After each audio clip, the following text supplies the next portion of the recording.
এই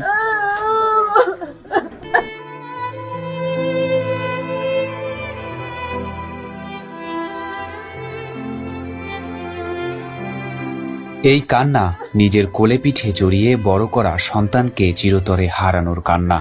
সন্তানকে হারিয়ে হতদরিদ্র রিকশা চালক বাবাও যেন দিশেহারা হয়ে পড়েছেন।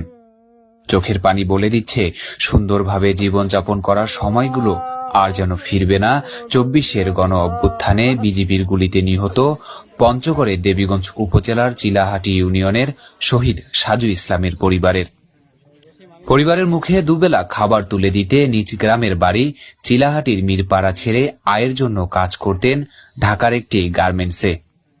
24-এর গণ অভ্যুত্থানে সবার মতো দেশের স্বার্থে সকলের সাথে যোগ দিয়েছিলেন আন্দোলনে। 4ই আগস্ট আন্দোলনে থাকা অবস্থায় বিজিবির গুলিতে গুলিবিদ্ধ হয়ে টানা 8 দিন ময়মনসিংহ মেডিকেল কলেজ হাসপাতালে চিকিৎসাধীন অবস্থায় থেকে 12ই আগস্ট মৃত্যুবরণ করেন সাজু। আজ তার মৃত্যুর 1 বছর হল। নিহত সাজু ইসলাম পঞ্চগড় জেলা শ্রমিক অধিকার পরিষদের সহসাংগঠনিক সম্পাদক।